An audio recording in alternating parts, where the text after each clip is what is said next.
इस्लाम का चौथा खलीफा अमीरुल मोमिनीन अली,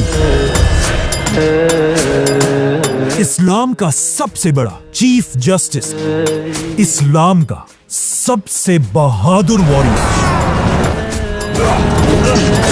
जैसे ही इस्लाम के तीसरे खलीफा उस्मान रज़ियल्लाहु अन्हु को उन्हीं के घर में शहीद कर दिया गया, पूरी खिलाफत में एक खौफ फैल गया। हर तरफ गुस्सा और गम फैला हुआ था। मुसलमानों की इस खिलाफत में, जो इस वक्त हिंदुस्तान से लेकर यूरोप के समंदरों तक फैली हुई थी, पहली बार ऐसा वक्त आया था कि इस इतनी बड़ी खिलाफत का कोई खलीफा नहीं था। और फॉर द फर्स्ट टाइम ऐसा लग रहा था कि अब फाइनली मुसलमानों की ये खिलाफत टूट जाएगी। लेकिन अब जब खिलाफत के हालात इतने खराब हो चुके थे, मदीना के सारे मुसलमानों को अच्छी तरह पता था कि अब इस खिलाफत को सिर्फ एक ही आदमी बचा सकता है, रसूलुल्लाह सल्लल्लाहु अलैहि वसल्लम के दामाद, जिनकी तरबियत खुद रसूलुल्लाह सल्लल्लाहु अलैहि वसल्लम के घर में हुई थी, खैबर को फतह करने वाले हजरत अली रज़ियल्लाहु अन्हु।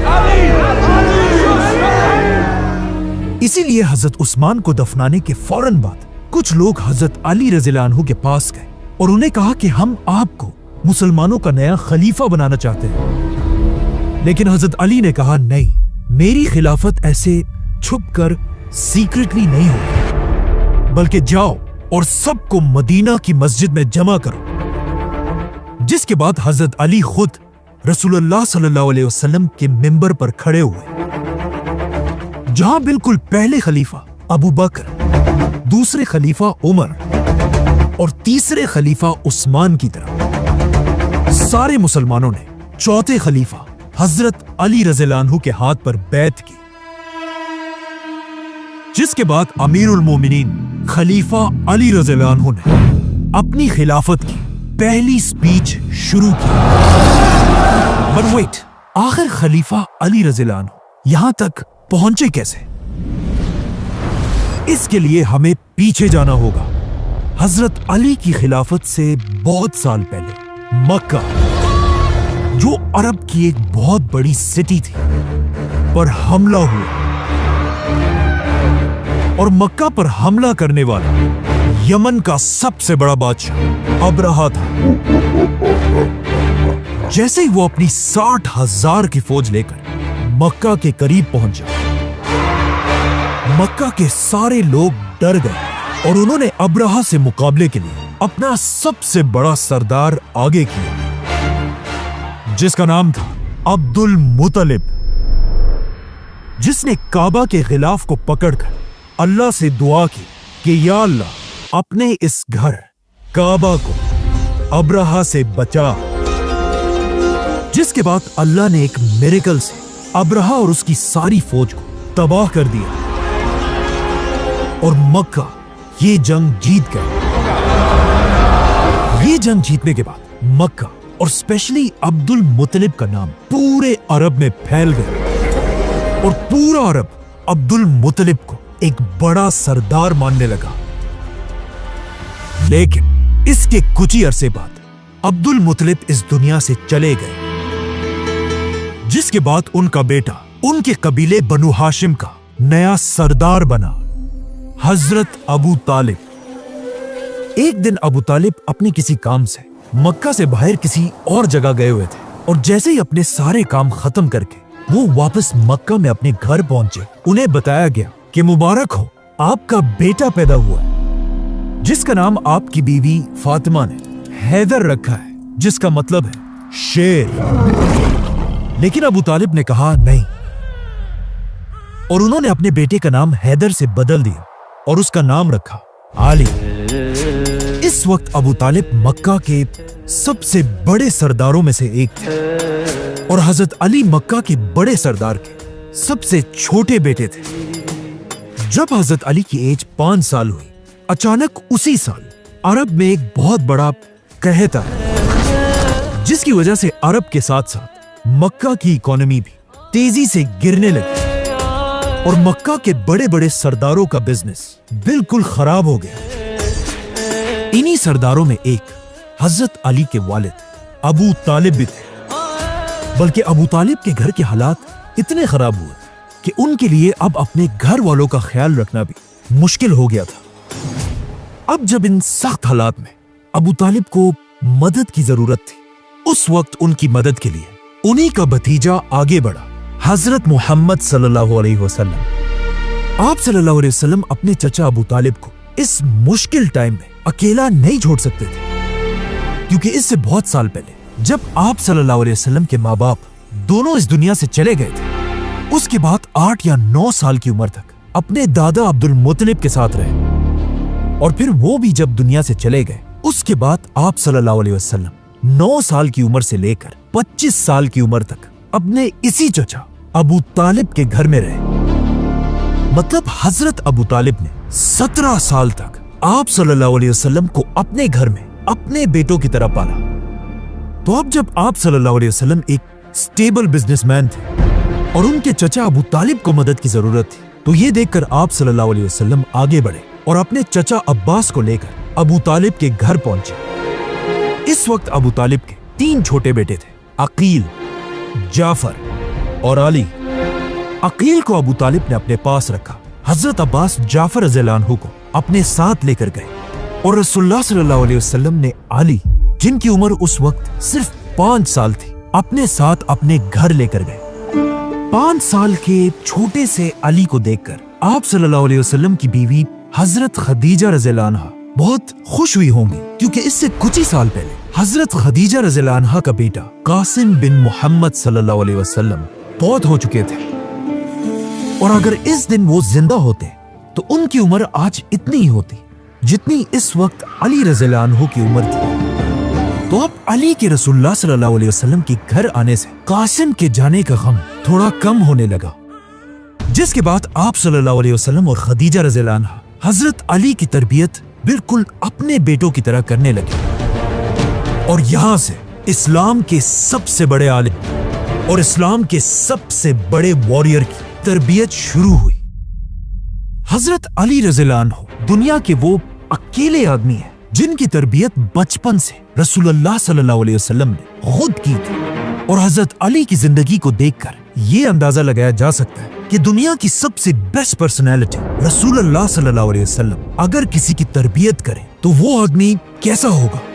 आप सल्लल्लाहु अलैहि वसल्लम हजरत अली की तरबियत का बचपन से खास ख्याल रखते थे। हजरत अली रज़ियल्लाहु अन्हु को उन्होंने बचपन से ही लिखना और पढ़ना सिखा दिया था, लेकिन पढ़ने लिखने के साथ साथ कुछ और स्किल्स भी सीख रहे थे। इसी तरह आप सल्लल्लाहु अलैहि वसल्लम के घर में 5 साल गुजारने के बाद जब हजरत अली की उम्र 10 साल हुई, कभी कभी रसूलुल्लाह सल्लल्लाहु अलैहि वसल्लम अपने घर से बहुत दूर मक्का के एक पहाड़ में एक गार की तरफ जाने लगे। और आखिर उसी गार में एक दिन रसूलुल्लाह सल्लल्लाहु अलैहि वसल्लम पर अल्लाह की वही नाजिल हुई, जिसके बाद आप सल्लल्लाहु अलैहि वसल्लम सीधा अपने घर आए और दुनिया में सबसे पहले उनकी बीवी खदीजा रज़ियल्लाहु अन्हा ने इस्लाम कबूल किया, जिनके बाद उन्हीं के घर में रहने वाले 10 साल की उम्र में अली रज़ियल्लाहु अन्हु ने इस्लाम कबूल कर लिया। और फिर आप सल्लल्लाहु अलैहि वसल्लम के बेस्ट फ्रेंड अबू बकर रज़ियल्लाहु अन्हु ने इस्लाम कबूल किया। जिसके बाद एक दिन आप सल्लल्लाहु अलैहि वसल्लम हजरत अली के साथ नमाज पढ़ रहे थे। अचानक हजरत अली के बाप अबू तालिब वहां से गुजरे और उन्होंने अली से पूछा कि ये तुम क्या कर रहे हो। जिस पर हजरत अली ने उन्हें बताया कि मैं मुसलमान हो चुका हूं। ये सुनकर अबू तालिब ने हजरत अली से कहा कि मुझे पता है मोहम्मद तुम्हें कभी भी किसी भी गलत चीज की तरफ नहीं बुलाएगा, तो तुम जाओ और उसी को फॉलो करो। जिसके बाद हजरत अली इस्लाम के वो पहले आदमी थे जिन्होंने आप सल्लल्लाहु अलैहि वसल्लम के साथ काबा के पास पहली नमाज पढ़ी। एक दिन आप सल्लल्लाहु अलैहि वसल्लम काबा के पास हजरत खदीजा और अली रज़ियल्लाहु अन्हु के साथ नमाज पढ़ रहे थे। इन्हें देखकर वहां खड़े एक आदमी ने आप सल्लल्लाहु अलैहि वसल्लम के चचा से पूछा कि आखिर ये 3 लोग कर क्या रहे हैं। जिस पर आप सल्लल्लाहु अलैहि वसल्लम के चचा ने इस आदमी को बताया कि ये मेरा भतीजा मोहम्मद है, जो कहता है मैं इस पूरी दुनिया में अल्लाह का आखिरी रसूल हूं। इस वक्त इस पूरी दुनिया में इस औरत और इस बच्चे के अलावा कोई भी इसकी बात मानने को तैयार नहीं है। लेकिन यह मेरा भतीजा कहता है कि बहुत जल्द दुनिया के बड़े बड़े सुपर पावर रोमन और पर्शियन एम्पायर के सारे खजाने हमारे रिलीजन के कंट्रोल में होंगे। उस वक्त तो इस आदमी ने इस्लाम कबूल नहीं किया, लेकिन आगे जाकर जब वाकई में मुसलमानों ने रोमन और पर्शियन एम्पायर फतह कर लिया, तब इस आदमी ने कहा कि काश मैं उस दिन इस्लाम कबूल कर लेता तो मैं दुनिया का चौथा मुसलमान होता। इसी तरह आने वाले काफी अरसे तक इस्लाम मक्का में सीक्रेट रहा और सिर्फ कुछ ही लोग मुसलमान हुए। लेकिन आखिर कुछ ही अरसे बाद आप सल्लल्लाहु अलैहि वसल्लम की तरफ अल्लाह की एक वही आई, जिसमें अल्लाह ने आप सल्लल्लाहु अलैहि वसल्लम को हुक्म दिया कि अपने पूरे खानदान को इस्लाम की दावत दो।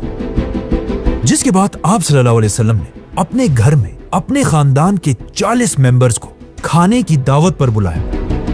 इस्लाम की इस पहली दावत में आप सल्लल्लाहु अलैहि वसल्लम की मदद के लिए सिर्फ हजरत अली खड़े थे।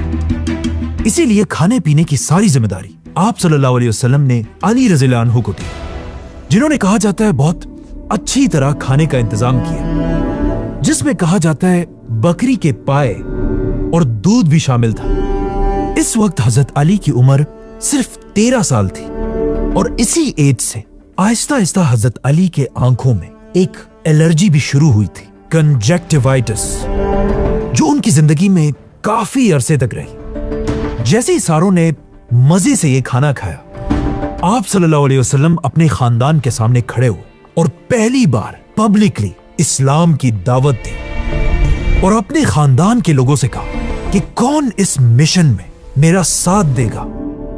लेकिन आप सल्लल्लाहु अलैहि वसल्लम के बार बार कहने के बाद भी कोई भी उनका साथ देने के लिए खड़ा नहीं हुआ।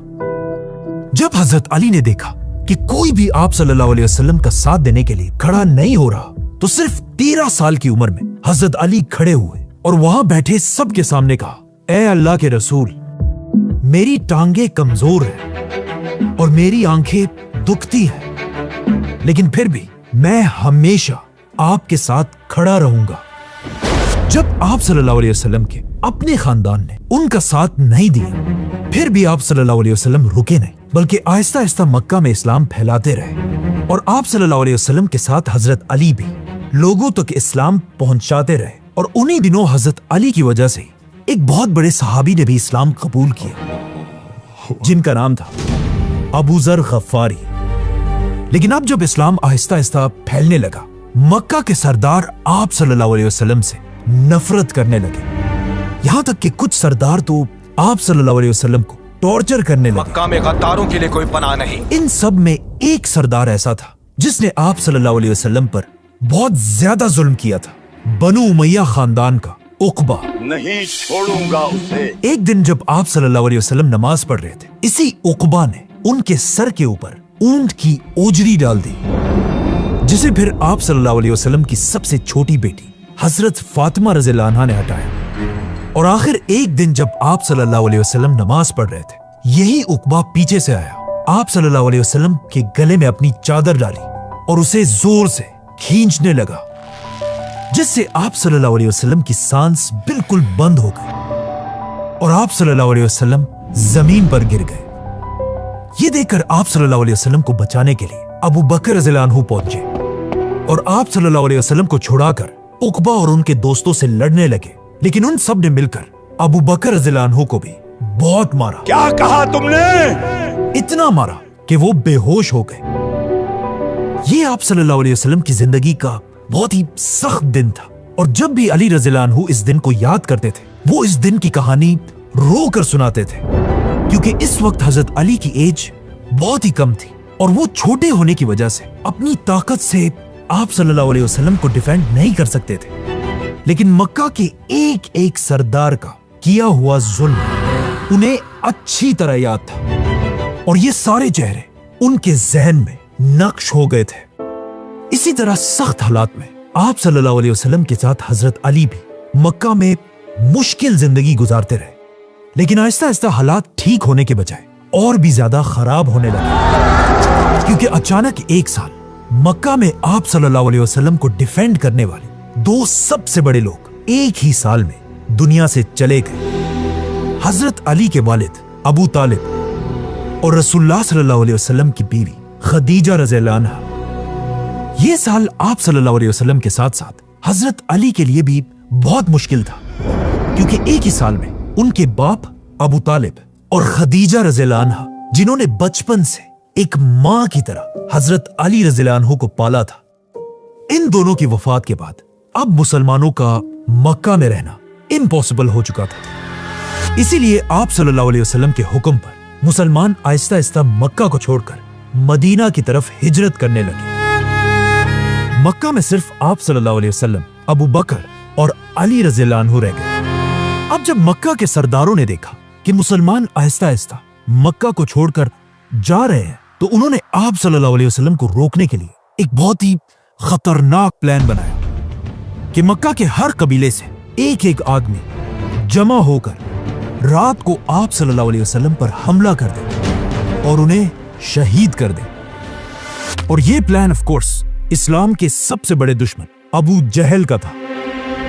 तो अब हिजरत से पहले 40 लोग तलवारें लेकर आप सल्लल्लाहु अलैहि वसल्लम के घर के दरवाजे के बाहर छुप कर खड़े हो गए। लेकिन इस सब का आप सल्लल्लाहु अलैहि वसल्लम को पहले ही पता चल चुका था और उन्होंने अपनी जगह अपने बिस्तर पर हजरत अली रज़ियल्लाहु अन्हु को लिटाया और उन्हें हुक्म दिया कि मक्का के सारे लोगों की अमानतें लौटाकर ही तुम सबसे आखिर में मदीना हिजरत करना। जिसके बाद आप सल्लल्लाहु अलैहि वसल्लम किसी तरह अपने घर से निकलकर अबू बकर रज़ियल्लाहु अन्हु के साथ रात के अंधेरे में हिजरत करके मदीना की तरफ रवाना हुए। अब जैसे ही मक्का के ये असैसिन्स आप सल्लल्लाहु अलैहि वसल्लम को मारने के लिए उनके घर के अंदर गए, वो ये देखकर हैरान रह गए कि आप सल्लल्लाहु अलैहि वसल्लम की बिस्तर पर हजरत अली रज़ियल्लाहु अन्हु लेटे हुए थे। ये देखकर उन्हें इतना गुस्सा आया कि वो सब हजरत अली से लड़ने लगे और उन्हें घर से निकालकर मक्का के जेल में बंद कर दिया और बार बार हजरत अली से पूछने लगे कि हमें बताओ मोहम्मद और अबू बकर कहां हैं? लेकिन जब हजरत अली ने उन्हें कोई भी हिंट नहीं दिया, उन्होंने मायूस होकर हजरत अली को छोड़ दिया। जिसके बाद अगले 3 दिन तक हजरत अली रज़ियल्लाहु अन्हु ने आप सल्लल्लाहु अलैहि वसल्लम की सारी अमानतें लोगों को वापस कर दी और खुद सबसे आखिर में अकेले बगैर किसी ऊंट और घोड़े के पैदल मदीना की तरफ रवाना हुआ। मक्का से मदीना कोई आम सफर नहीं था, बल्कि ये 450 किलोमीटर का लंबा रास्ता था। 450 किलोमीटर, वो भी अरब के गर्म डेजर्ट में। और सबसे मुश्किल बात तो ये थी कि ये जुलाई का महीना था, जहां इस महीने में 50 डिग्री से भी ज्यादा गर्मी होती है। लेकिन अरब की ये सख्त गर्मी भी हजरत अली को उनके मिशन से नहीं रोक सकी और हजरत अली पैदल अकेले इस्लाम के नए घर आप सल्लल्लाहु अलैहि वसल्लम के शहर मदीना की तरफ चलते रहे। यहां तक कि अरब के रेगिस्तान की तेज हवाएं भी उन्हें नहीं रोक सकी और वो आगे बढ़ते रहे।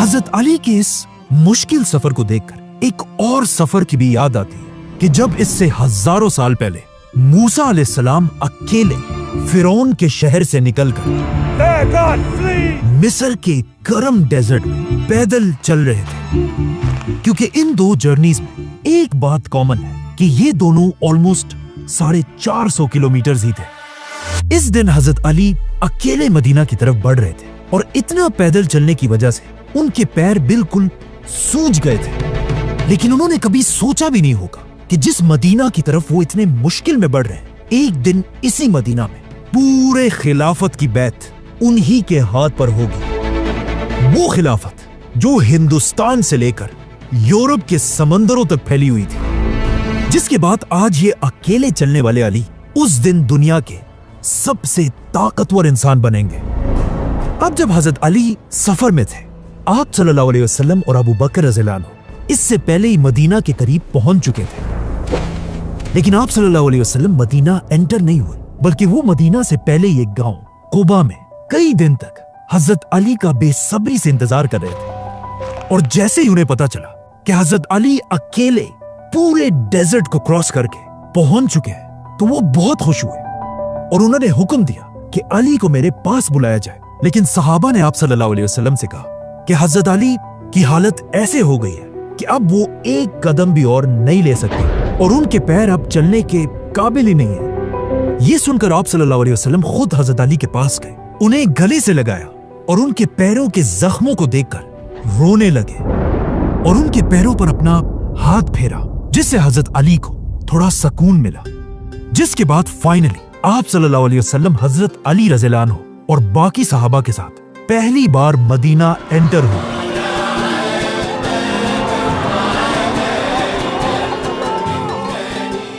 और मदीना इस्लाम का पहला हेडक्वार्टर बना। अब जब मक्का से सारे मुसलमान मदीना पहुंच गए तो आप सल्लल्लाहु अलैहि वसल्लम ने इनके खाने पीने और रहने का मसला हल करने के लिए मक्का के एक एक मुसलमान को मदीना के एक एक मुसलमान का भाई बनाया। आप सल्लल्लाहु अलैहि वसल्लम खड़े होकर दो दो मुसलमानों का नाम लेने लगे और उन्हें भाई बनाने लगे और सारों के नाम लेकर सबसे आखिर में जब हजरत अली रज़ियल्लाहु अन्हु की बारी आई तो आप सल्लल्लाहु अलैहि वसल्लम ने उनका नाम नहीं लिया। ये देखकर हजरत अली परेशान हो गए कि अब मैं मदीना में कैसे रहूंगा, और वो सीधा आप सल्लल्लाहु अलैहि वसल्लम के पास गए और उन्हें कहा कि आपने सबको किसी का भाई बना दिया, सिर्फ मुझे अकेला छोड़ दिया। जिस पर आप सल्लल्लाहु अलैहि वसल्लम ने हजरत अली से कहा कि ए अली, तुम दुनिया और आखिरत में मेरे भाई हो। यहां पर एक और रिवायत भी है कि आप सल्लल्लाहु अलैहि वसल्लम ने मदीना में हजरत अली का भाई साल बिन हुनैफ रज़ियल्लाहु अन्हु को बनाया था। इसी तरह हजरत अली रज़ियल्लाहु अन्हु इसके बाद मदीना में एक आम इंसान की तरह अपनी जिंदगी गुजारते रहे और इसके कुछ ही अरसे बाद मदीना के मुसलमानों पर एक बहुत ही खतरनाक वक्त आया। इस्लाम की पहली जंग, जंगे बदर, जिसमें मुसलमानों के 313 की फौज के सामने 1000 काफिर खड़े थे। मतलब मुसलमान अपने से 3 गुना बड़ी फौज से लड़ने आए थे। जैसे ये दोनों फौजें एक दूसरे के आमने सामने हुए, सबसे पहले मक्का के 3 सरदार आगे बढ़े, जिनमें से एक जोर जोर से कहने लगा, ए मदीना वालों, किसमें इतनी गैरत है कि वो हमसे आकर लड़े। ये सुनकर मुसलमानों की फौज से 3 अंसार आगे बढ़े,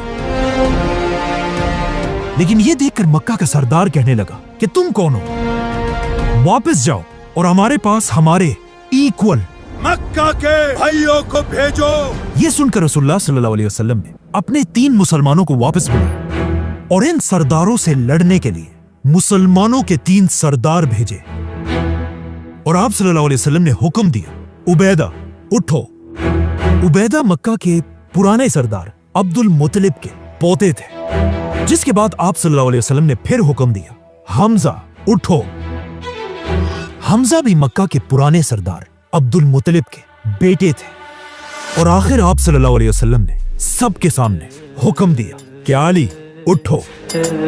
अली मक्का के एक शहजादे थे, क्योंकि उनके वालिद अबू तालिब और उनके दादा अब्दुल मुत्तलिब दोनों मक्का के बड़े सरदार रहे थे। तो आप सल्लल्लाहु अलैहि वसल्लम के हुक्म से मुसलमानों के ये 3 वॉरियर्स आगे बढ़े। अचानक लड़ाई शुरू हुई। सबसे पहले हजरत अली ने एक ही वार में अपने दुश्मन को मार डाला, जिसके बाद हजरत हमजा ने भी अपने ओपोनेंट को मार डाला और फिर हजरत अली और हमजा ने मिलकर तीसरे सरदार को भी मार दिया। ये देखकर मुसलमानों की फौज जोर जोर से नारे लगाने लगी।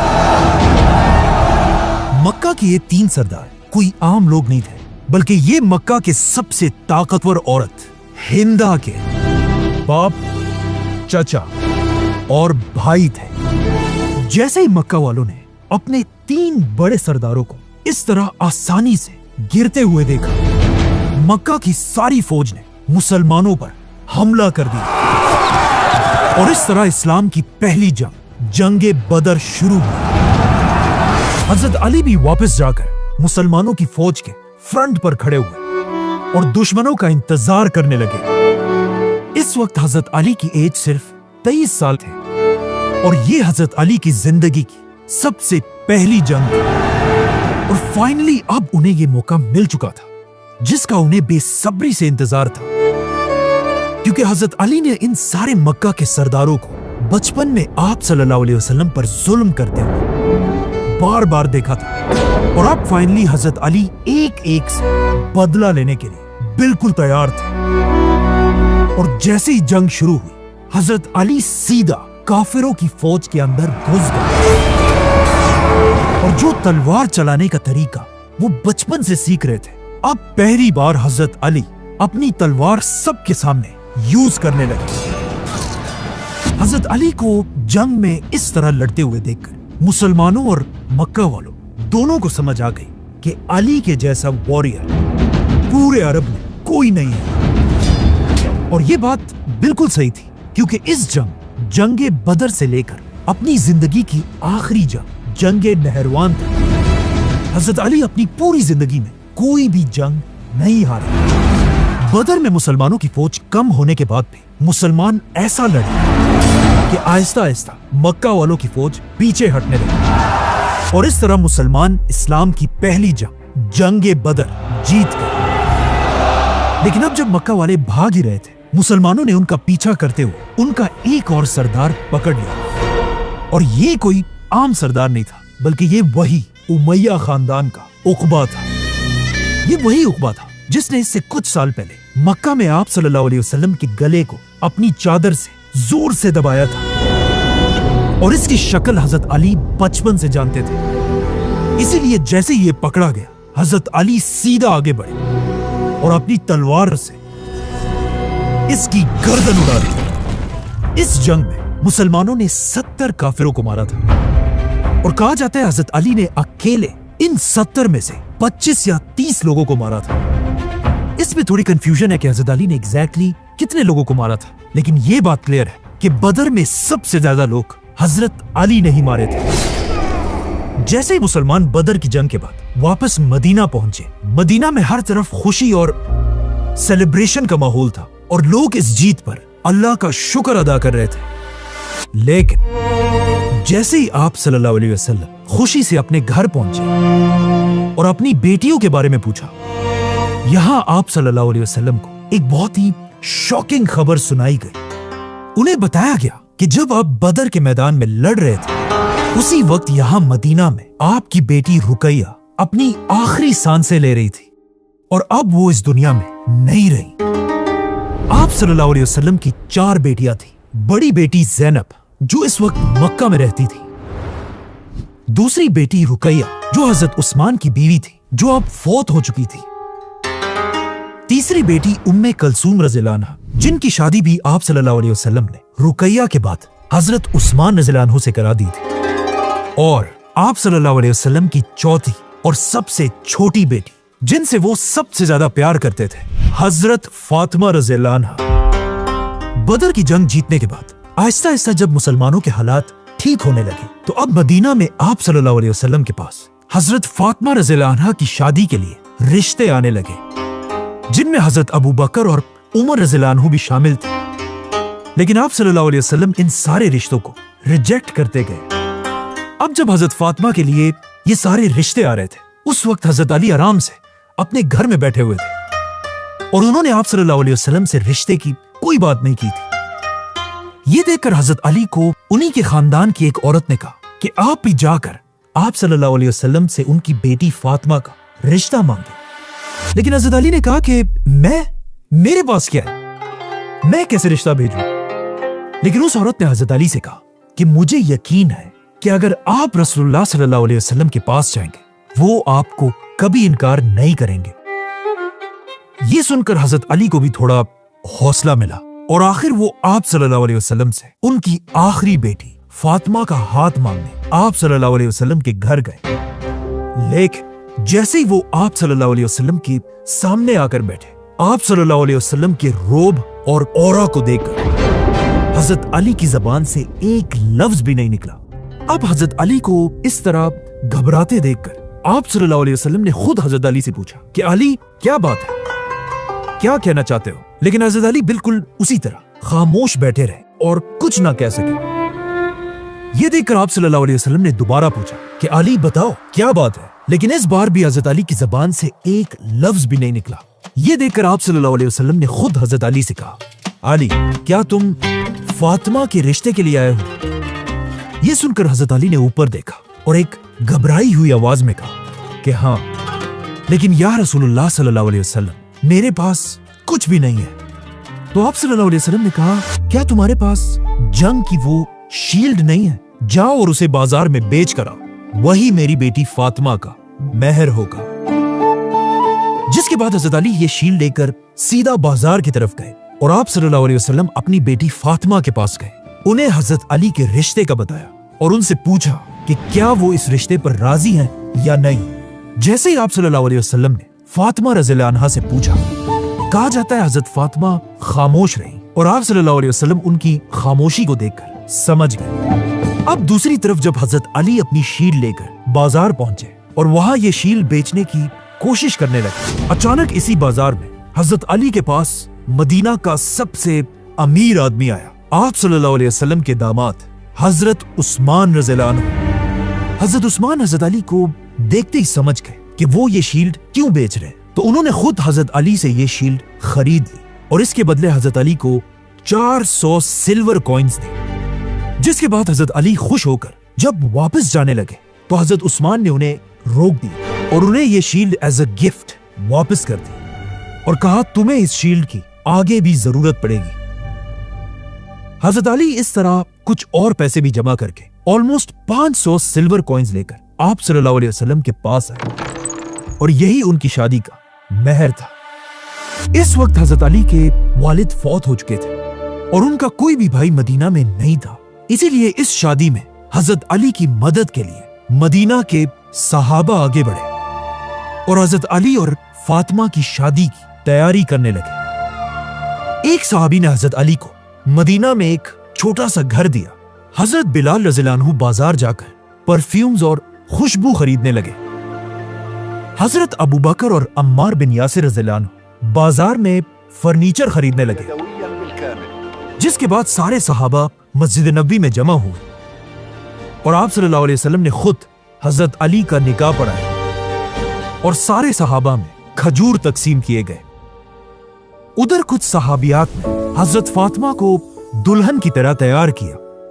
आप सल्लल्लाहु अलैहि वसल्लम ने अपनी बेटी फातिमा को कुछ गिफ्ट्स भी दिए, जिसमें कुछ कपड़े, खजूर के पत्तों से बने हुए तकिए, 2 आटे की चक्कियां और 2 मिट्टी के बर्तन दिए। इस तरह इस्लाम के फ्यूचर खलीफा हजरत अली रज़ियल्लाहु अन्हु और आप सल्लल्लाहु अलैहि वसल्लम की सबसे छोटी बेटी फातिमा रज़ियल्लाहु अन्हा की शादी हुई।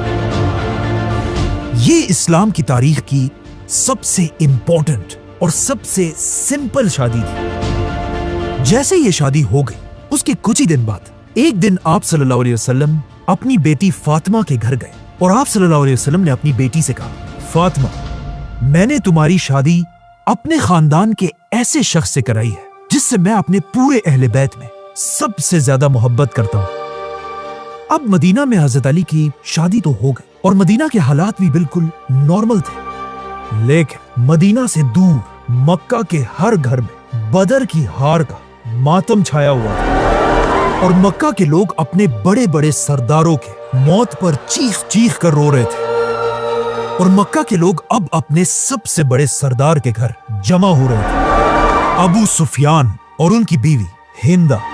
जंग बदर में अबू सुफियान का अपना बेटा हमज़ला मारा गया था और उनकी बीवी हिंदा के बाप, चाचा और भाई भी मारे गए थे। तो अब मक्का के सारे लोग मुसलमानों से बदला लेने के लिए बदर से 3 गुना बड़ी फौज जमा करने लगे और बदर के सिर्फ 1 साल बाद 3000 की फौज लेकर मदीना की तरफ रवाना हुए। ये देखकर आप सल्लल्लाहु अलैहि वसल्लम भी मुसलमानों की 1000 की फौज लेकर ओहद के मैदान की तरफ रवाना हुए। जैसे ये दोनों फौजें आमने सामने हुई, अचानक मुसलमानों की फौज से 300 मुनाफिक मुसलमानों को धोखा देकर जंग छोड़कर भाग गए। मतलब अब मुसलमान सिर्फ 700 रह गए और उनके सामने 3000 की फौज खड़ी थी। मतलब अब मुसलमानों ने अपने से 4 गुना बड़ी फौज से लड़ना था। बल्कि इस बार मक्का वालों की फौज में एक नया जनरल भी था, खालिद बिन वलीद। मतलब ये जंगे ओहद बदर की जंग से भी ज्यादा खतरनाक थी। अब जब इस इम्पॉसिबल जंग में दोनों फौजें आमने सामने हुई, मक्का वालों की फौज से एक बार फिर उनका चैंपियन तलहा आगे बढ़ा और जोर जोर से मुसलमानों को लड़ाई का चैलेंज देने लगा। तलहा के इस गुरूर को देखकर कोर्स मुसलमानों का चैंपियन भी आगे बढ़ा, जो अब आप सल्लल्लाहु अलैहि वसल्लम का दामाद भी था, 25 साल की उम्र का अली। सब ने अपनी तलवारें निकाली और हजरत अली ने भी ऐसा ही किया, लेकिन उनकी तलवार बाकियों से डिफरेंट थी। उनकी तलवार के एक नहीं बल्कि 2 ब्लेड्स थे। ये तलवार जंग से पहले आप सल्लल्लाहु अलैहि वसल्लम ने खुद हजरत अली को गिफ्ट में दी थी और ये बाकी सारी तलवारों से ज्यादा लंबी और भारी थी और इसका नाम था जुल्फिकार। जैसे ये लड़ाई शुरू हुई, बस थोड़ी सी देर में हजरत अली ने अपनी तलवार से एक ही वार में तलहा की टांग काट दी और वो जमीन पर गिर पड़ा और रेंगते हुए दूर भागने की कोशिश करने लगा और हजरत अली अपनी तलवार के साथ आहिस्ता आहिस्ता उसकी तरफ बढ़ने लगे। अब यहां पर मक्का का ये चैंपियन जो इससे पहले बड़ी बड़ी बातें कर रहा था, अब यहां सबके सामने हजरत अली से अपनी जिंदगी की भीख मांगने लगा। लेकिन हजरत अली ने अपनी तलवार उठाई, जिसे देखकर मुसलमानों की फौज नारे लगाने लगी और हजरत अली ने अपनी तलवार चला दी और वापस मुसलमानों की तरफ जाने लगे।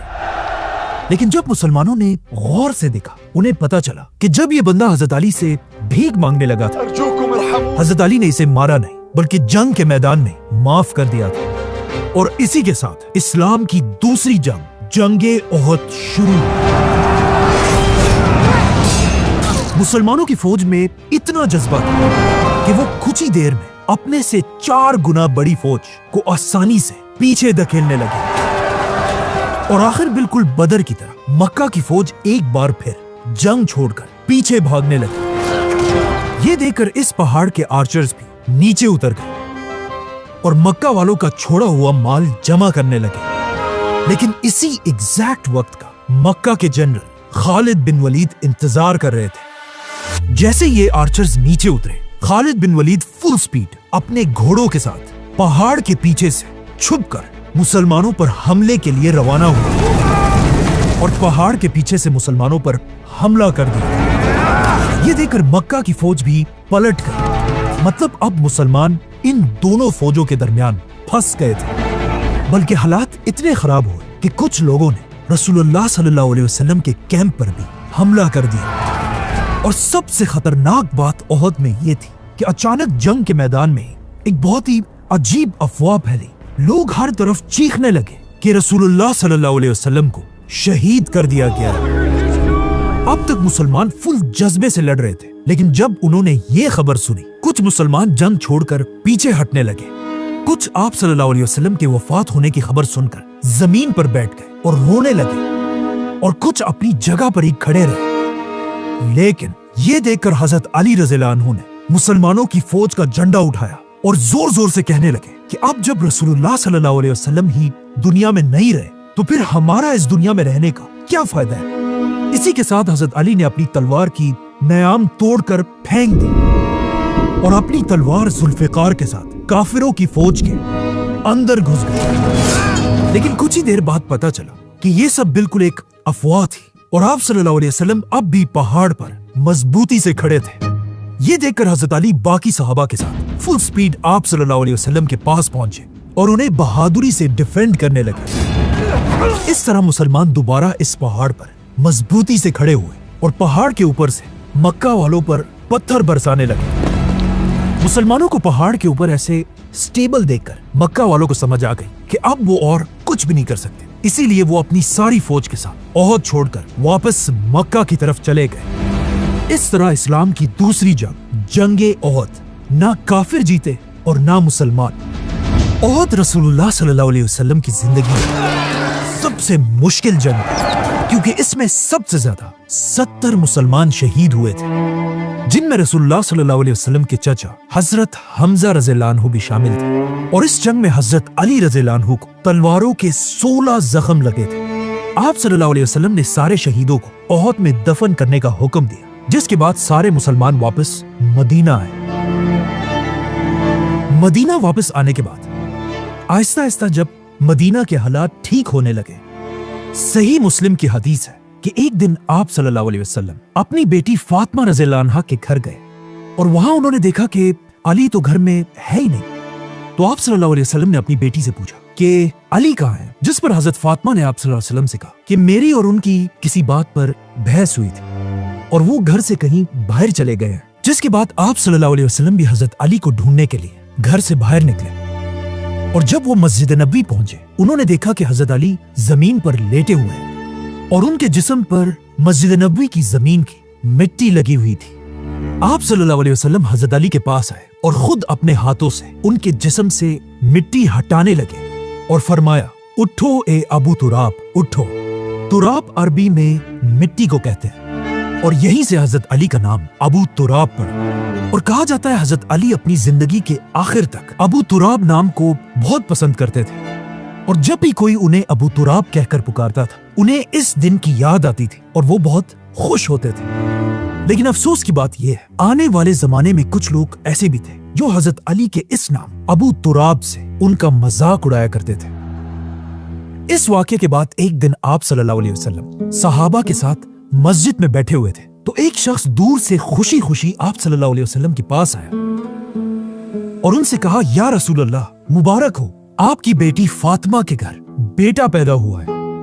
यह सुनकर आप सल्लल्लाहु अलैहि वसल्लम सीधा हजरत अली के घर पहुंचे, अपने नवासे को गोद में उठाया और उन्हें गले से लगाया। जिसके बाद आप सल्लल्लाहु अलैहि वसल्लम ने हजरत अली से पूछा कि तुमने इस बच्चे का क्या नाम रखा है? जिस पर हजरत अली ने कहा कि मैंने इसका नाम हर्ब रखा है, जिसका इंग्लिश में मतलब है वॉर।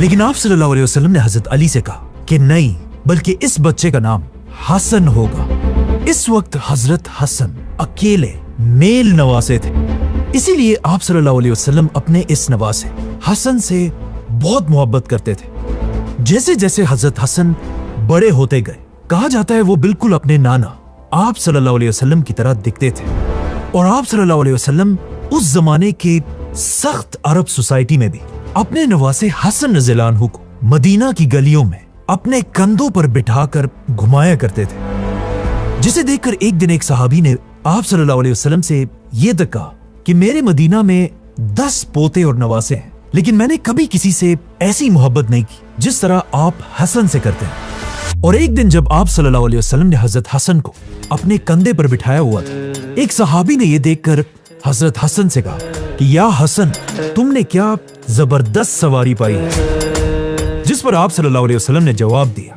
कि सवार भी तो देखो कितना जबरदस्त है। और एक दिन आप सल्लल्लाहु अलैहि वसल्लम ने हजरत हसन को अपनी गोद में उठाया और अल्लाह से दुआ की कि ए अल्लाह, उससे मोहब्बत रख जो हसन से मोहब्बत रखता है। और हजरत हसन के बारे में सबसे बड़ी बात आप सल्लल्लाहु अलैहि वसल्लम ने यह कही कि मेरा ये बेटा हसन सैयद मतलब लीडर है और ये एक दिन मुसलमानों के 2 बड़े ग्रुप्स के दरमियान सुलह कराएगा। और बिल्कुल ऐसा ही हुआ। हजरत हसन रज़ियल्लाहु अन्हु आगे जाकर मुसलमानों के आखिरी खलीफा राशिद बने और मुसलमानों की जानों को बचाने के लिए उन्होंने अपनी खिलाफत अपनी मर्जी से छोड़ दी। इसी तरह हजरत हसन आहिस्ता आहिस्ता मदीना में बड़े हो रहे थे, लेकिन मदीना से बहुत दूर मक्का वालों का कॉन्फिडेंस ओहद की जंग के बाद और भी ज्यादा बढ़ गया था और वो इस बार 10,000 की फौज के साथ मदीना पर हमले के लिए रवाना हो चुके थे।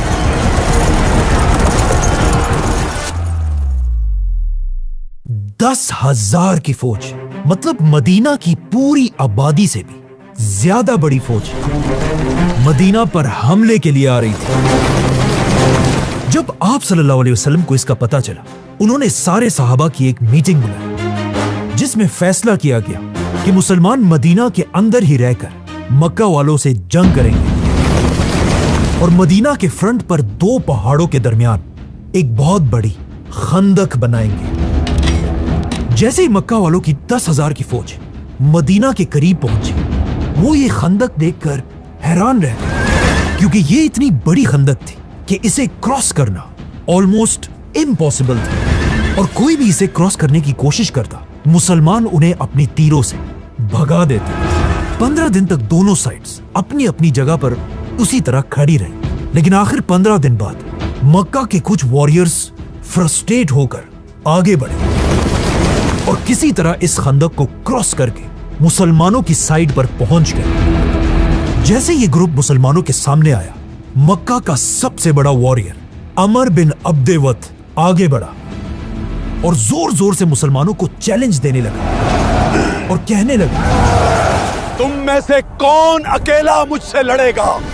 अमर कोई आम वॉरियर नहीं था, इसकी हाइट आम लोगों से बहुत ज्यादा थी और ये पूरे मक्का में अपनी ताकत की वजह से मशहूर था। जब उसने इतने गुरूर के साथ मुसलमानों को लड़ने का चैलेंज दिया, मुसलमानों, तो ऑफ कोर्स मुसलमानों में से किसने आगे जाना था? हजरत अली मुसलमानों की फौज से आगे बढ़े। अमर ने हजरत अली को देखकर कहा कि भतीजे, तुम अभी छोटे हो, वापस जाओ, मैं तुम्हें नहीं मारना चाहता। जवान हो, वापस जाओ। लेकिन हजरत अली ने कहा कि मैं तो तुम्हें मारना चाहता हूं। इस पर अमर को गुस्सा आया और अपने घोड़े से उतरकर हजरत अली की तरफ भागने लगा और अपना स्पीयर उठाकर जोर से हजरत अली पर हमला किया। हजरत अली ने अपने आप को बचाने के लिए अपनी शील्ड सामने रखी, लेकिन यह स्पीयर इतना तेजी से आ रहा था कि वो हजरत अली के शील्ड को फाड़कर शील्ड के अंदर घुस गए। थोड़ा सा हजरत अली के चेहरे पर भी लगा। हजरत अली जैसे वॉरियर को जख्मी करना बड़ी बात थी, लेकिन ये अमर की जिंदगी की सबसे बड़ी और आखिरी गलती थी। हजरत अली ने तेजी से अपनी शील्ड हटाई और अपनी तलवार से एक ही वार में उसकी गर्दन उड़ा दी। ये देखकर मुसलमान जोर जोर से नारे लगाने लगे और मक्का वालों की फौज वापस खंदक को क्रॉस करके पीछे भाग गई। मक्का वालों ने इसके बाद दोबारा मुसलमानों पर हमला करने की गलती नहीं की और आखिर कई दिन मदीना के बाहर बैठने के बाद एक बहुत तेज तूफान आया, जिससे मक्का के सारे कैंप्स उखड़ गए और ये सारे 10,000 की फौज मदीना को छोड़कर वापस चली गई। इस तरह मुसलमान अपनी तीसरी जंग खंदक जीत गए। खंदक की जंग से पहले या कुछ ही अरसे बाद मदीना में हजरत अली के घर उनके दूसरे बेटे पैदा हुए, जिनका नाम भी रसूलुल्लाह सल्लल्लाहु अलैहि वसल्लम ने खुद रखा, हुसैन। और आप सल्लल्लाहु अलैहि वसल्लम ने खुद हजरत हुसैन के कान में अजान दी और बिल्कुल हजरत हसन की तरह आप सल्लल्लाहु अलैहि वसल्लम हजरत हुसैन से भी बहुत मोहब्बत करते थे। एक दिन मदीना में आप सल्लल्लाहु अलैहि वसल्लम सहाबा के साथ कहीं जा रहे थे, तो रास्ते में आप सल्लल्लाहु अलैहि वसल्लम की नजर छोटे से हुसैन पर पड़ी, जो कुछ खेल रहे थे। ये देखकर आप सल्लल्लाहु अलैहि वसल्लम आगे बढ़े और हुसैन रज़ियल्लाहु अन्हु को पकड़ने की कोशिश की, लेकिन हजरत हुसैन इधर उधर भागने लगे। आप सल्लल्लाहु अलैहि वसल्लम भी हजरत हुसैन के साथ खेलने लगे और उन्हें हंसाते रहे और आखिर आप सल्लल्लाहु अलैहि वसल्लम ने छोटे से हुसैन को पकड़ लिया, उनके माथे को किस किया और हुसैन को देखकर फरमाया, हुसैन मुझसे है और मैं हुसैन से हूं। ए अल्लाह, उससे मोहब्बत कर जो हुसैन से मोहब्बत करे। हजरत हुसैन अपने बड़े भाई हसन रज़ियल्लाहु अन्हु से सिर्फ 1 साल छोटे थे और आप सल्लल्लाहु अलैहि वसल्लम दोनों से बहुत मोहब्बत करते थे और इन्हें देखकर फरमाते थे, हसन और हुसैन मेरी दुनिया के 2 फूल हैं। लेकिन अफसोस की बात यह है, आगे जाकर आप सल्लल्लाहु अलैहि वसल्लम के इन दोनों फूलों के साथ जो हुआ, उसे आज तक पूरी दुनिया के मुसलमान नहीं भुला सके। हसन रज़ियल्लाहु अन्हु को जहर देकर शहीद कर दिया गया और इमाम हुसैन रज़ियल्लाहु अन्हु को उनकी पूरी फैमिली के साथ करबला के मैदान में बेदर्दी से शहीद कर दिया गया। जिस साल मदीना में हजरत हुसैन रज़ियल्लाहु अन्हु पैदा हुए, उसी साल हजरत अली पर एक बहुत बड़ा गम भी आया। मदीना में हजरत अली की मां अबू तालिब की बीवी फातिमा बिनते असद इस दुनिया से चली गई और मदीना के लोग उन्हें दफनाने की तैयारी करने लगे। ये हजरत अली की जिंदगी का एक बहुत ही मुश्किल दिन था, लेकिन हजरत अली से भी ज्यादा इस दिन रसूलुल्लाह सल्लल्लाहु अलैहि वसल्लम खफा थे, क्योंकि हजरत अली ने तो अपनी सारी जिंदगी आप सल्लल्लाहु अलैहि वसल्लम के घर में गुजारी थी, लेकिन आप सल्लल्लाहु अलैहि वसल्लम ने अपना सारा बचपन अबू तालिब के घर गुजारा था, जहां हमेशा हजरत अली की वालदा ही आप सल्लल्लाहु अलैहि वसल्लम का ख्याल रखती थी। इसीलिए जैसे ही आप सल्लल्लाहु अलैहि वसल्लम को पता चला, वो सीधा हजरत अली के माँ के पास पहुंचे और उन्हें देखकर फरमाया, ऐ मेरी माँ, अल्लाह आप पर रहम करे। आप मेरी माँ के बाद मेरी माँ थी। आप खुद भूखी रहती थी, लेकिन हमेशा मुझे खिलाती थी। आपको खुद अच्छे लिबास की जरूरत होती थी, लेकिन आप हमेशा मुझे पहनाती थी। जब उन्हें दफनाने का वक्त आया, आप सल्लल्लाहु अलैहि वसल्लम खुद उनकी कब्र के अंदर गए और वहां अल्लाह से दुआ की, ऐ अल्लाह मेरी माँ को बख्श दे। जिसके बाद आप सल्लल्लाहु अलैहि वसल्लम ने उनके कफन के लिए अपनी कमीज उतार कर दी, जिसके बाद उन्हें दफन कर दिया गया। अब ये सब तो हजरत अली के फैमिली मैटर्स थे, लेकिन वहां मदीना की रियासत में मुसलमान एक नई प्लानिंग कर रहे थे। खंदक की जंग के बाद मुसलमान आप सल्लल्लाहु अलैहि वसल्लम के हुक्म से पहली बार उम्रा करने के लिए मक्का की तरफ रवाना हुए, और मुसलमानों ने पहले ही मक्का वालों को बता दिया था कि हम कोई जंग वंग नहीं करना चाहते, हम सिर्फ उम्रा करने के लिए आ रहे हैं। लेकिन जैसे ही मुसलमान मक्का के करीब पहुंचे, मक्का वालों ने उनका रास्ता रोक दिया, जिसके बाद मुसलमान कई दिन तक मक्का के बाहर ही बैठे रहे। और जब कोई हल नहीं निकला, आखिर मुसलमानों ने और मक्का वालों ने आपस में एक एग्रीमेंट कर ली, सुलह हुदैबिया। रसूलुल्लाह सल्लल्लाहु अलैहि वसल्लम, हजरत अली और कुछ सहाबा मक्का वालों से एग्रीमेंट के लिए एक कैंप में जमा हुए।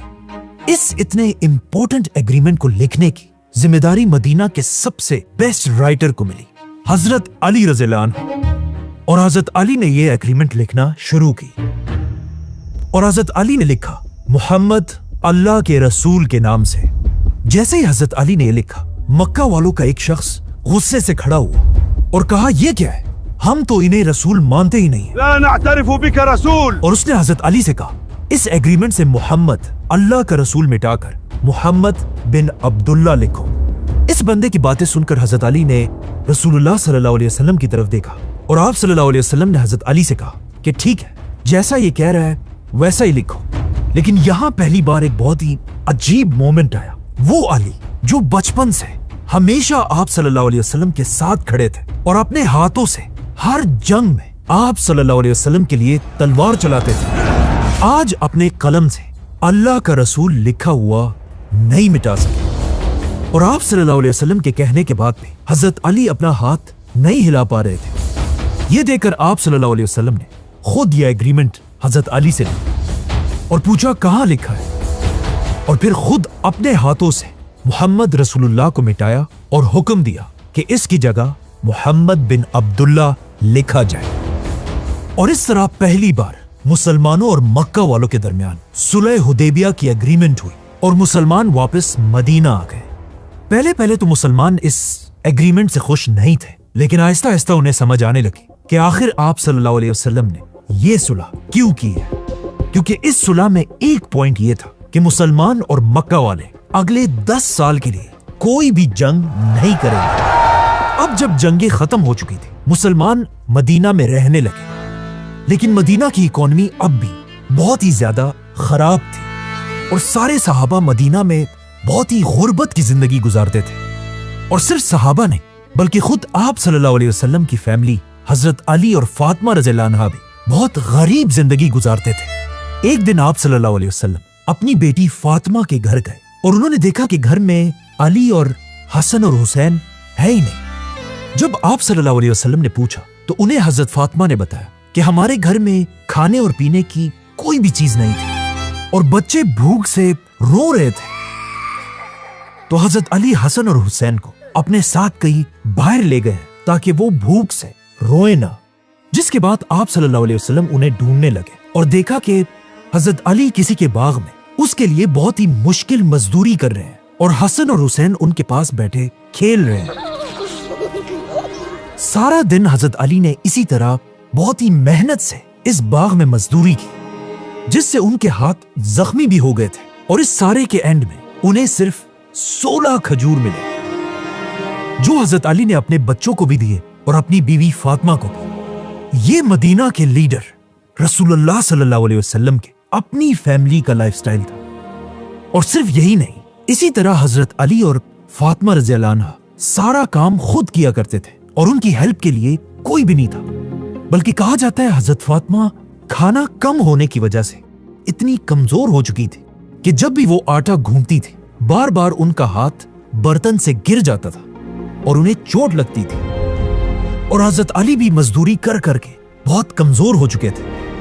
ये देखकर एक दिन हजरत अली ने हजरत फातिमा रज़ियल्लाहु अन्हा से कहा कि आप जाकर आप सल्लल्लाहु अलैहि वसल्लम से एक गुलाम की रिक्वेस्ट करें। तो हजरत फातिमा ने जाकर अपने वालिद आप सल्लल्लाहु अलैहि वसल्लम से एक गुलाम की रिक्वेस्ट की। लेकिन आप सल्लल्लाहु अलैहि वसल्लम अपनी फैमिली को मदीना के आम लोगों से बड़ा नहीं समझते थे। इसीलिए उन्होंने अपनी बेटी फातिमा के इतने सख्त हालात को देखने के बाद भी उन्हें गुलाम नहीं दिया। अब यह बात तो क्लियर थी कि इस तरह गुर्बत में मुसलमान और जिंदगी नहीं गुजार सकते।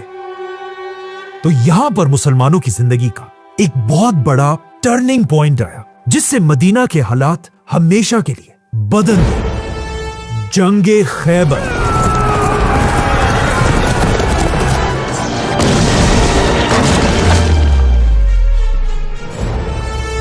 अब तक सारी जंगें हमेशा मक्का और मदीना के दरमियान होती थी, लेकिन सुलह हुदैबिया के बाद अब मक्का वालों से 10 साल तक कोई लड़ाई नहीं हो सकती थी। तो मुसलमानों ने अपना रुख मक्का से हटाकर अरब की एक और बड़ी सिटी की तरफ किया, जिसका नाम था खैबर। खैबर मदीना के करीब ही एक बहुत बड़ा शहर था। और यह कोई आम शहर नहीं था, बल्कि ये उस जमाने में पूरे अरब के यहूदियों का सबसे बड़ा हेडक्वार्टर था। और यहूदी उस जमाने में भी बिल्कुल आज की तरह बहुत ही बड़े बिजनेसमैन थे, जिनका बिजनेस पूरी दुनिया में फैला हुआ था। और इन सारे बिजनेसेस से यहूदी जितना माल कमाते थे, उसका सबसे बड़ा हिस्सा उन्होंने इसी खैबर के किले में स्टोर किया हुआ था। मतलब खैबर के किले के अंदर अनलिमिटेड गोल्ड, सिल्वर और लग्जरी चीजें पड़ी हुई थी। और इस बात का यहूदियों को अच्छी तरह पता था। इसीलिए उन्होंने इस खजाने को सेफ रखने के लिए खैबर के बाहर लंबी लंबी दीवारें बनाई थी और बड़े बड़े टावर्स खड़े किए थे। और खैबर का हर किला जमीन से काफी ऊपर हिल्स पर बना हुआ था। इसीलिए पिछले कई 100 साल से कोई भी यहूदियों से खैबर का किला नहीं छीन सका था। इन शॉर्ट खैबर इतना मजबूत किला था कि आज तक उसकी लंबी लंबी दीवारें और टावर्स अपनी जगह पर मजबूती से खड़े हैं। आज खैबर ऐसा दिखता है, और इसे देखकर सोचें उस जमाने में खैबर कैसा दिखता होगा। मतलब खैबर को फतह करना मुश्किल ही नहीं, नामुमकिन था। और मुसलमानों का भी खैबर को फतह करने का कोई प्लान नहीं था। लेकिन एक दिन मुसलमानों को खबर मिली कि खैबर के यहूदी एक बहुत बड़ी फौज जमा कर रहे हैं और मुसलमानों के कैपिटल मदीना पर हमला करने की तैयारी कर रहे हैं। यह देखकर आप सल्लल्लाहु अलैहि वसल्लम ने सहाबा को जंग के लिए तैयार होने का हुक्म दिया। और फिर 1400 मुसलमानों के साथ, इससे पहले कि खैबर मुसलमानों पर हमला करे, आप सल्लल्लाहु अलैहि वसल्लम खैबर पर हमले के लिए रवाना हो। जैसे ही खैबर के लोगों ने मुसलमानों की फौज को देखा, वो सब अपने किलों के अंदर गए और सारी गेट्स बंद करके जंग के लिए तैयार हुए। जिसके बाद मुसलमानों ने खैबर के किले पर हमला कर दिया।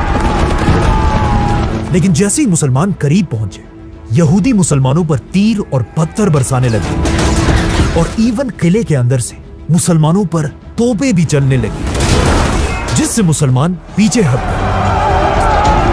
जिसके बाद आप सल्लल्लाहु अलैहि वसल्लम एक एक जनरल के साथ मुसलमानों की फौज को भेजते रहे।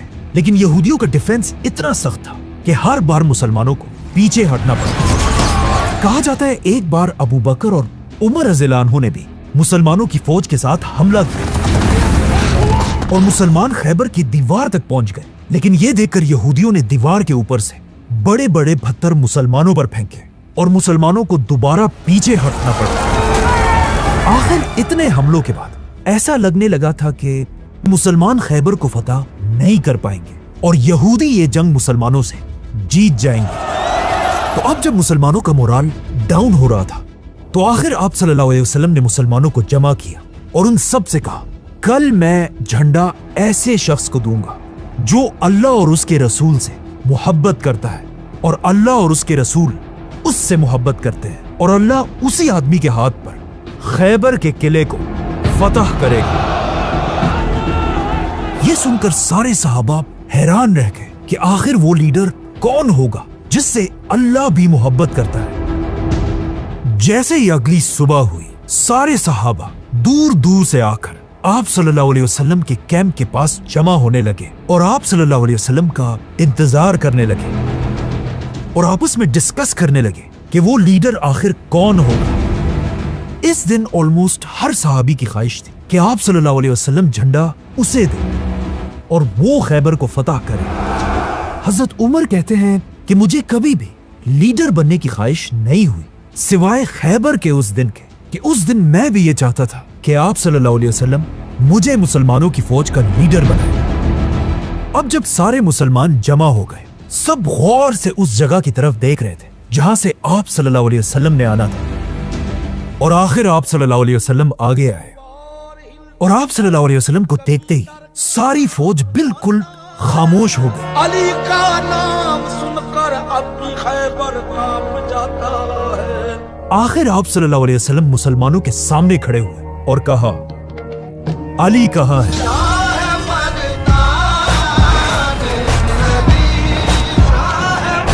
अली का नाम सुनकर सहाबा इधर उधर देखने लगे और हजरत अली को ढूंढने लगे, लेकिन हजरत अली उस दिन वहां थे ही नहीं। हजरत अली की आंखों में बचपन से जो एलर्जी थी, कंजक्टिवाइटिस, इस दिन दोबारा हजरत अली की आंखों में वही एलर्जी थी। जब आप सल्लल्लाहु अलैहि वसल्लम को इसका बताया गया तो आप सल्लल्लाहु अलैहि वसल्लम ने हुक्म दिया कि अली को यहां लाया जाए और सहाबा भाग भाग कर हजरत अली के कैंप पहुंचे और हजरत अली से कहा कि जल्दी आए, आप ही वो लीडर हैं जिनसे अल्लाह मोहब्बत करते हैं और आप ही खैबर को फतह करेंगे। जिसके बाद हजरत अली सारी मुसलमानों की फौज को क्रॉस करते हुए आप सल्लल्लाहु अलैहि वसल्लम के सामने हाजिर हुए। आप सल्लल्लाहु अलैहि वसल्लम ने हजरत अली की आंखों पर अपना हाथ फेरा, जिससे उनकी ये एलर्जी हमेशा के लिए खत्म हो गई। और फिर आप सल्लल्लाहु अलैहि वसल्लम ने सबके सामने हजरत अली को मुसलमानों की फौज का झंडा पकड़ाया और उन्हें हुक्म दिया कि जाओ और हमला करो, लेकिन हमले से पहले उन्हें इस्लाम की दावत जरूर देना। हजरत अली मुसलमानों का झंडा लेकर पूरी फौज के साथ खैबर के किले की तरफ बढ़े और इस बार हजरत अली की लीडरशिप में यह हमला इतना सख्त था कि मुसलमान किले के बिल्कुल करीब पहुंचने लगे। और जब यहूदियों ने यह देखा, उन्हें समझ आ गई कि अब उनका डिफेंस टूटने वाला है। और आखिर जब कोई भी रास्ता नहीं था, यहूदियों का लीडर और उनका सबसे बड़ा वॉरियर मरहब किले से बाहर आया। मरहब कोई आम वॉरियर नहीं था, वो बहुत ही लंबा और मस्कुलर आदमी था और खैबर के लोग कहा करते थे कि हमारा एक मरहब 1000 आदमियों के बराबर है। और कहा जाता है इस दिन मरहब ने सर से लेकर पांव तक स्टील का आर्मर पहना हुआ था। मरहब मुसलमानों की फौज के सामने आया और जोर जोर से मुसलमानों के लीडर को अकेले जंग के लिए चैलेंज करने लगे। तो ऑफ कोर्स मरहब से लड़ने के लिए मुसलमानों का लीडर सिर्फ 28 साल के अली रज़ियल्लाहु अन्हु आगे आए। हजरत अली को देखकर मरहब ने कहा, मैं हूं मरहब, जिसे